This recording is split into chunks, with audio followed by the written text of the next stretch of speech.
இந்த பணப்பெட்டியில பணத்தை ரொம்ப கஷ்டப்பட்டு சேர்த்துக்கிட்டு இருக்காங்க, உருள்றாங்க, பிறல்றாங்க, அந்த பணத்தை கொஞ்சம் கொஞ்சமா சேர்த்துக்கிட்டு இருக்காங்க. எனக்கு தெரிஞ்சு பிக் பாஸ் எதுக்கு இந்த டாஸ்க்லாம் கொடுக்குறீங்க? நீங்க என்ன இன்ட்ரெஸ்டிங்கா இருக்குன்னு நினைச்சு கொடுக்குறீங்களா, இல்ல எதுக்கு இதெல்லாம் கொடுக்குறீங்க? நீங்க பண்றது ஃபுல்லாவே தேவையில்லாத அணி அப்படின்ற மாதிரி தான் இருக்கு. ஏன்னா போன சீசன்ல நீங்க கொடுத்த டாஸ்க் வந்து உண்மையிலேயே இன்ட்ரெஸ்டிங்கா இருந்தது, ஒரு மாதிரி பக்குன்னு இருந்தது. ஓகே, இவங்க வெளியே போயிட்டு உள்ள வருவாங்களா மாட்டாங்களா அப்படின்ற மாதிரி த்ரில்லிங்கா இருந்தது. இப்போ இந்த பணப்பெட்டியில வந்து பணத்தை சேர்க்கறதுக்கு ஒரு டாஸ்க் கொடுக்குறாங்க. எல்லா டாஸ்க்குமே ஓகே, பார்க்கறதுக்கு ஓரளவுக்கு எங்கேஜிங்கா இருக்கும். ஆனா இன்ட்ரெஸ்டிங்கா இருக்கா அப்படின்னு பார்த்தா இல்லைங்க. ஏன்னா அதுல வந்து பாத்தீங்கன்னா கடைசியில் என்ன ஆக போகுது, இப்போ அவங்க வெளியே போவாங்க உள்ள வருவாங்க அப்படின்ற மாதிரி எதாவது இருக்கா? எதுவுமே இல்லை. அதாவது எவ்வளோ அமௌண்ட் வருதோ வரட்டும், வரலன்னா இருக்கட்டும் அப்படின்ற மாதிரி எல்லாம் ரொம்ப பாத்தீங்கன்னா ஒரு மாதிரி ஸ்ட்ரெஸ் ஃப்ரீயா விளையாடிட்டு இருக்காங்க. அதை பார்க்கும்போது நம்மளுக்கு எங்கிறது இன்ட்ரெஸ்டிங்கா இருக்கும். எனக்கு தெரிஞ்ச இந்த சீசன் வந்து இந்த பணப்பெட்டி டாஸ்க்ல வந்து ரொம்பவே சொதப்பிட்டாங்க. அது கூடவே இந்த பணப்பெட்டியை இப்போ யார் எடுத்தது அப்படின்னு சொல்லிட்டு ரெண்டு விதமான நியூஸ் வந்து ஸ்ப்ரெட் ஆயிட்டு இருக்கு. ஸோ அது உண்மையா பொய்யா அப்படின்றதையும் பார்க்க போறோம். ஏன்னா அந்த நியூஸ் வந்து கொஞ்சம் எப்படி சொல்றது, ஒரு மாதிரி பயங்கரமா நம்ம வந்து எதிர்பார்க்காத ஒரு ஆள் வந்து எடுத்துட்டாங்க அப்படின்ற மாதிரிலாம் சொல்லிட்டு இருக்காங்க. ஸோ டீட்டெயிலாக பார்க்கலாம். சேனலை ஃபஸ்ட் டைம் பார்த்தீங்கன்னா சப்ஸ்கிரைப் பண்ணி வீடியோ லைக் பண்ணி வச்சுக்கோங்க. ஆக்சுவலாக விஷயம் என்னன்னு பார்த்தீங்கன்னா, இந்த பணப்போட்டியை எடுத்துட்டாங்க, நேற்று நைட்டே எடுத்துட்டாங்க. அதாவது இப்போ எப்படி சொல்றது, நேற்று நைட்டே எடுத்துட்டாங்க, அது நாளைக்கு டெலிகாஸ்ட் ஆகும்ல. ஸோ அதில் வந்து நீங்கள் பார்க்க போறீங்க. ஒன்று கானா வினோத் எடுத்துட்டாரு, இன்னொன்று வந்து சபரி எடுத்துட்டாரு. சபரி எடுக்கும்போது 7 லட்சம். ஸோ 7 லட்சம் அமௌண்ட் வந்து சபரி எடுத்துட்டாரு அப்படின்ற மாதிரி சொல்றாங்க. கானா வினோத் எடுத்துட்டாங்க அப்படின்ற மாதிரி நியூஸ் வந்தது. இது ரெண்டுமே உண்மையான்னு கேட்டீங்கன்னா ஃபேக் நியூஸ் தான். இது வந்து பயங்கரமாக ஸ்ப்ரெட் பண்ணிட்டே இருக்காங்க. சபரி தூக்கிட்டாரு, 7 லட்சம் பணப்பெட்டி அமௌண்ட், 7 லட்சம் பணப்பெட்டி அமௌண்ட்னு. ஸோ சபரி அதை எடுத்துட்டாரான்னு கேட்டீங்கன்னா சபரியும் எடுக்கல, அதை கானா வினோத் எடுக்கல. ரெண்டு பேருமே அந்த ஒரு மோட்டிவ்ல இப்போ வரைக்கும் பார்த்தீங்கன்னா இல்லை. சபரிக்கு மேபி வரலாம், மேபி ஒரு 10 லட்சத்துக்கு தாண்டிச்சுன்னா வரலாமே தவிர மற்றபடி ஒரு 7 லட்சத்துக்குலாம் சபரி ட்ரை பண்ணுவாரா அப்படின்றது ஒரு கேள்விக்குறியாக தான் இருக்குது. அது மட்டும் இல்லாமல் சபரி எனக்கு தெரிஞ்சு பணப்பெட்டி பக்கத்தில் போகிறது கொஞ்சம் டவுட் தான் அப்படின்ற மாதிரி தோணுது. கானா வினோத் வந்து பார்த்தீங்கன்னா எடுக்கிறதுக்கு வாய்ப்பு இருக்குது, நான் இல்லைன்னு சொல்ல. அதாவது அவர் என்னதான் டைட்டில் வின்னர் ஆவார் அப்படின்ற மாதிரி தெரிஞ்சாலுமே ஒரு 15 லட்சம் கிட்ட தொட்டுச்சுன்னா மேபி கானா வினோத் அப்போ ட்ரை பண்ணுவார். ஆனால் அது வரைக்கும் பணப்பெட்டி அங்கே இருக்கணும். ஏன்னா 15 லட்சம் போச்சுன்னா முதல்ல அளவு போட்டியில் கை வைக்கிறது யார் சொல்லுங்க? அரோரா கை வச்சிரும். டிக்கெட்டு ஃபினாலே வின்னராவது ஏதாவது, நான் அதெல்லாம் முக்கியம் இல்லை, பணம் முக்கியம். 15 லட்சம் தூக்குறேன் வீட்டுக்கு போறேன் அப்படின்ற மாதிரி அரோரா பாட்டு எடுத்துட்டு போயிடுவாங்க. ஏன்னா அரோரா ரொம்ப ரொம்ப கிளவர். இந்த விக்ரம் மாதிரி பார்த்தீங்கன்னா எமோஷனலா இல்ல மக்கள் எனக்கு ஓட்டு போட்டிருக்காங்க, ஓட்டு போட்டு இவ்வளவு நாள் தக்க வச்சிருக்காங்க, அதுக்காகவே நான் ஃபினாலே வரைக்கும் போகணும் அப்படின்ற மாதிரிலாம் பேசுற ஆள் இல்லை. அதை பொறுத்த வரைக்கும் பணம் ஓகே 10 லட்சத்தை தாண்டுது, பார்ப்போம் இன்னொரு 5 லட்சம் ஓகே 15 ஓகே இன்னொரு 2 லட்சம் ஒரு 16 17 லட்சம் வந்தா தூக்கிடலாம் அப்படின்ற ஒரு மைண்ட் செட்ல தான் இப்போ வரைக்கும் அரோரா இருக்கு. அந்த பொண்ணு வந்ததுலேருந்து ஒரு விஷயம் சொல்லிட்டு இருக்கு, நான் வந்தது டப்பு கோசம் தான் அப்படின்ற மாதிரி. ஏன்னா ஃபேம்ன்றது அந்த பொண்ணுக்கு தேவையில்லை, ஃபேம்ன்றது அந்த பொண்ணு யூஸே பண்ணாது அப்படின்ற மைண்ட் செட்ல தான் அதுவே இருக்குது. ஸோ அப்படின்னும் போது ஆல்ரெடி ஃபேமஸ் தான், ஆனால் என்ன வேற வகையில் ஃபேமஸ் இருந்தாலும் அந்த பொண்ணை பொறுத்த வரைக்கும் ஒரே மைண்ட் செட்டு, நம்மளுக்கு பணம் அதாவது ஒரு 15-16 லட்சம் வந்து தூக்கிடலாம் அப்படின்ற மாதிரி தான் இருக்கு. ஸோ யார் எடுக்க போறதுன்றது கொஞ்சம் இப்போ வரைக்கும் இன்ட்ரெஸ்டிங்காக தான் போயிட்டு இருக்கு. வந்துட்டு இருக்க நியூஸ் எல்லாமே ஃபேக் நியூஸ், அதை நம்பாதீங்க அப்படின்ற மாதிரி சொல்லிக்கிறேன். ஸோ அது கூட பார்த்தீங்கன்னா இப்போ இந்த டாஸ்க் ஒன்று கொடுக்குறாங்கல்ல, இந்த பணத்தை வந்து இப்போ உருண்டு புரண்டு எடுக்கிறது. ஸோ இதெல்லாம் போன சீசன்லேயும் நம்ம பார்த்துருப்போம். ஆனால் இந்த மாதிரி வந்து பணப்போட்டி டாஸ்கில் பார்க்க மாட்டோம், வேற ஏதாவது ஒரு டாஸ்க் நடுவில் இந்த மாதிரி டாஸ்க்லாம் கொடுப்பாங்க. ஆனால் இது வந்து பார்த்தீங்கன்னா இன்ட்ரெஸ்டிங்காகவே இல்லைங்க, பார்க்கறதுக்கு எங்கேஜிங்காக இல்லை. எதுக்கு பிக் பாஸ் டீம் இந்த மாதிரி கொடுத்துட்டு இந்த சீசன் எதுக்கு இந்த மாதிரி செட் பண்ணாங்கன்னு தெரியல. ஏன்னா ஆல்ரெடி பார்த்தீங்கன்னா கண்டென்ட் பெருசாக இல்லை. ஸோ நீங்கள் டாஸ்க்கையும் இவ்வளோ மட்டித்தனமாக கொடுத்தீங்கன்னா எப்படி இருக்கும்? நீங்கள் வந்து ஒருத்தவங்களுக்கு வந்து வாழ்வாஸ் ஆகும் அப்படின்ற மாதிரி ஒரு டாஸ்க் கொடுக்கணும். அப்போ தான் அவங்க வந்து பார்த்தீங்கன்னா ஓகே எவன் போகிறான் போட்டியில் பங்கெடுக்கிறதுக்கு, எவன் போகிறது இல்லை, 5 லட்சம் 3 லட்சம் ஒரு பெரிய அமௌண்ட் எடுத்தா ஓகே அப்படின்ற மாதிரி எடுத்துட்டு வீட்டுக்குள்ளேயும் வரலாம். போன சீசன் உண்மையிலே சொல்கிறேன், அந்த பணப்போட்டி டாஸ்க்கு அவ்வளோ இன்ட்ரெஸ்டிங்காக இருந்தது. எனக்கு அதெல்லாம் பார்க்கும்போது இனிஷியலாக முத்துக்குமரன் ஓடி போவார்ல, ஸோ ஓடி போகும்போது வீடே பார்த்தீங்கன்னா அலறிடும். ஏன்னா யாருக்கு என்ன நடக்க போகுதுன்னு தெரியாது. அவன் அந்த 50,000 அமௌண்ட்டுக்கு வந்து ஓடும்போது அப்படியே எப்படி சொல்றது சரியான ஹைப் இருந்தது. பிக் பாஸ் ஷோவே அவ்வளோ ஹைப்பில் இருந்தது. ஸோ அப்படிப்பட்ட ஒரு தீம் வந்து திருப்பி கொண்டு வந்தா என்ன? ஆல்ரெடி நீங்கள் மலையாள பிக் பாஸ் பார்த்தானே காப்பி அடிக்கிறீங்க. ஸோ ஏன் அப்போ போன சீசனை பார்த்து காப்பி வச்சா என்ன, போன சீசனில் நீங்கள் வச்சா தானே அதே திருப்பி வச்சா என்ன அப்படின்ற மாதிரி சொல்ல தோணுது. இன்ட்ரெஸ்டிங்காக எதாவது வைங்கடா, அதை விட்டுட்டு இந்த மாதிரி டாஸ்க்கை வைப்பாங்களா?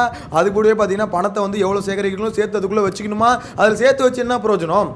அது மூலியமாக பார்த்தீங்கன்னா இப்போ எல்லாருக்கும் வந்து அதிகமாக சேர்க்கணும் அப்படிலாம் இல்லை. அவங்கள பொறுத்த வரைக்கும் ஒரு டாஸ்க் விளையாட சொல்கிறாங்க, சரி ஏதோ ஒன்று விளையாட்டு வரும், அதனால் பார்த்தீங்கன்னா அவங்களுக்கும் ஒரு பயமே இல்லாமல் விளாட்றாங்க. அந்த பயத்தை நீங்கள் கிரியேட் பண்ணணும், அந்த த்ரில்லை வந்து உருவாக்கணும். அப்போ தான் பார்க்குறேன் எங்களுக்கும் ஓகே த்ரில்லிங்காக இருக்கும், இவங்க பண்ணுவாங்களா முடிப்பாங்களா மாட்டாங்களா அப்படின்ற ஒரு இன்ட்ரெஸ்ட் இருக்குங்க. இதுக்கு நீங்கள் இப்படி பண்ணுறதுக்கு பேசாமல் இதுக்கு முன்னாடி சீசன் 7 வரைக்கும் வச்சுருந்தாங்கல்ல, பணப்போட்டியை வச்சுட்டு அந்த பணப்போட்டி வந்து சுற்றிக்கிட்டே இருக்கும். திடீர்னு பார்த்தீங்கன்னா அமௌண்ட்டை மட்டும் வந்து மாற்றிட்டு போவாங்க, 10 லட்சம் 12 லட்சம் 16 லட்சம் அப்படின்ற மாதிரி. அதை நீங்கள் பண்ணிட்டு போயிருக்கலாமே. நான் அதுதான் நினைக்கிறேன். இந்த மாதிரி பண்ணுறதுக்கு நீங்கள் அதையே பண்ணிட்டு போயிருக்கலாம். என்னை பொறுத்த வரைக்கும் சுத்தமாக எங்கேஜிங்காக இருக்க தவிர இன்ட்ரெஸ்டிங்காக இல்லை அப்படின்ற மாதிரி தான் என்னை பொறுத்த சொல்ல தோணுது. ஸோ உங்களோட கருத்தை மறக்காம கமெண்ட்டில் மென்ஷன் பண்ணுங்கள். இப்போதைக்கு அமௌண்ட் எவ்வளோ வந்திருக்கு அப்படின்ற மாதிரி பார்த்தீங்கன்னா ஆல்மோஸ்ட் ஒரு 5 லட்சத்தை தாண்டிச்சு அப்படின்ற மாதிரி தான் நினைக்கிறேன். லைவில் இப்போ தான் முடிஞ்சுது, எக்ஸாக்ட் அமௌண்ட் என்னன்னு தெரியல. ஸோ ஆல்மோஸ்ட் பார்த்தீங்கன்னா ஒரு 5-6 லட்சம் கிட்ட வந்துருக்குன்னு வச்சுக்கோங்களேன். ஸோ இன்னொரு 10 லட்சம் வரைக்கும் யாரும் கை வைக்க போகிறதில்ல. அதாவது இவங்க எடுப்பாங்க அவங்க எடுப்பாங்க அப்படின்ற ஒரு இதுவே இல்லை. என்ன பொறுத்த வரைக்கும் 10 லட்சத்தை தொடும்போது தான் வீட்டுக்குள்ளே ஒரு போட்டி வரப்போகுது. அந்த போட்டி சாண்ட்ரா இப்போ இவங்களாம் போட்டி போடுறாங்களே, இதுக்கு நடுவில் சாண்ட்ரா என்ன பண்ண போகிறாங்கன்னா தெரியல.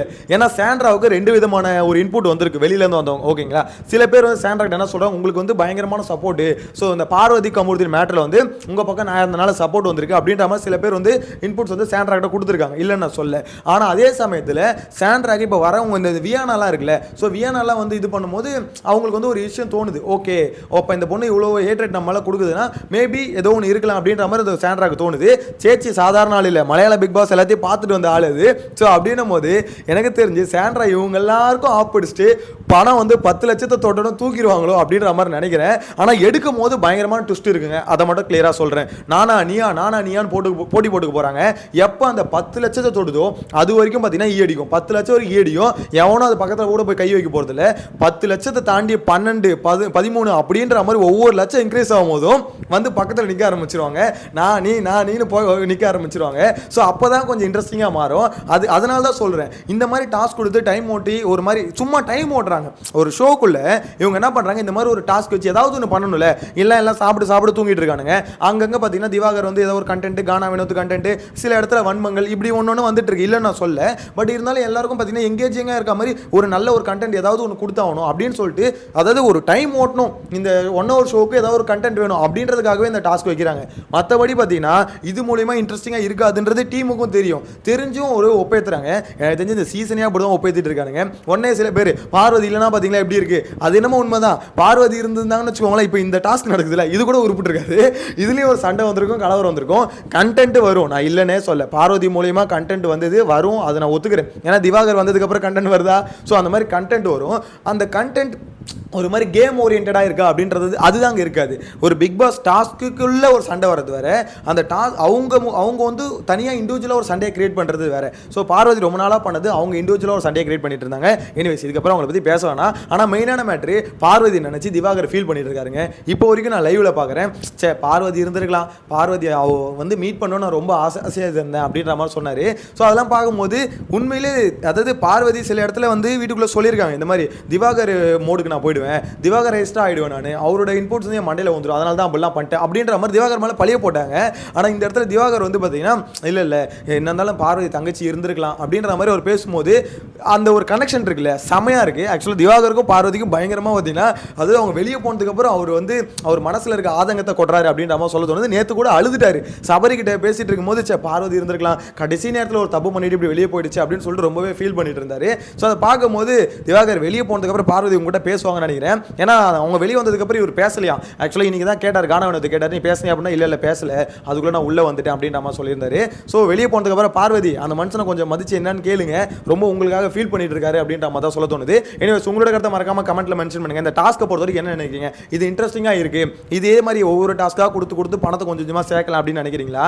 இந்த ஒரு இது அதாவது எப்படி சொல்றது, வேலைக்காக ஒரு விஷயத்தை பண்ணுறதுக்கு இதுக்கு பேசாமல் பணப்போட்டியில் வந்து பார்த்தீங்கன்னா இவங்களே எக்ஸ்ட்ரா ஃபில் பண்ணிக்கிட்டே இருக்கலாம், ஒவ்வொரு மணி நேரத்துக்கும் ஒரு லட்சம் அப்படின்னு நம்ம ஃபில் பண்ணலாம் அப்படின்னு நம்ம தோணுதா? ஸோ உங்களோட கருத்தை மறக்காம கமெண்ட்ல மென்ஷன் பண்ணுங்க. நெக்ஸ்ட் வீடியோவில் மீட் பண்ணலாம். Bye by.